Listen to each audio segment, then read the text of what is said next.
Si vous êtes un adepte de la Binance Smart Chain, mais aussi de l'application Binance, aujourd'hui, je souhaiterais vous présenter la carte Binance. Alors je me suis dit que ça peut être intéressant de voir qu'est-ce que cette carte nous propose et quels sont ses avantages en fonction des autres cartes bancaires qui vont nous permettre de dépenser nos crypto-monnaies dans la vie de tous les jours. Allez, on y va, c'est parti. Alors déjà, dans un premier temps, comment nous allons pouvoir l'obtenir? Eh bien, si vous souhaitez l'obtenir, vous avez le lien qui sera dans la description de cette vidéo où je vais pouvoir vous rediriger directement vers le site internet Binance pour vous connecter et ensuite vous inscrire.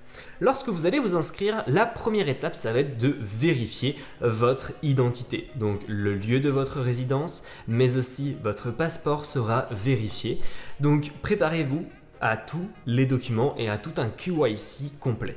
Ensuite, lorsque tout cela sera réalisé, vous allez recevoir directement une carte virtuelle en attendant cette carte physique. Et ce qui est intéressant, c'est que cette carte virtuelle, on va pouvoir l'ajouter à l'application Curve dont j'ai fait une vidéo. Je ne parle pas de Curve Finance, mais vraiment de l'application Curve qui permet de regrouper toutes les cartes bancaires. Et la carte bancaire Binance est prise en charge. Et c'est ça qui est intéressant, c'est que nous allons donc pouvoir l'utiliser dans la vie de tous les jours avec cette carte virtuelle en attendant la carte physique via la carte Curve. Alors ce qui est intéressant avec cette carte, c'est que nous allons avoir un cashback.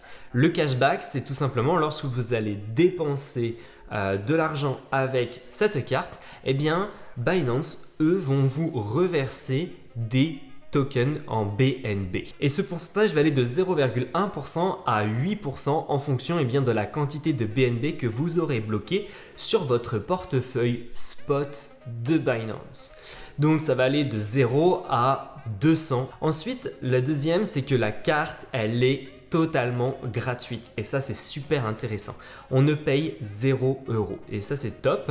Le seul inconvénient que j'ai trouvé, c'est que sur certains commerçants, la carte Binance va vous prendre un maximum de 0,9% de frais en fonction de votre dépense. Ça ne se fait pas sur tous les commerçants, mais ça se passe un petit peu assez aléatoirement. Alors malheureusement, je ne pourrais pas vous donner une liste des commerçants qui sont pris en charge, mais vous le verrez bien évidemment dans votre transaction. Alors ce qui est intéressant, c'est que cette carte, elle est automatiquement gérée depuis l'application Binance. Nous n'avons pas d'autres applications. Ensuite, ce qui est intéressant, c'est que nous pouvons choisir quel type de crypto-monnaie nous allons pouvoir dépenser. Et ça, c'est vraiment super intéressant.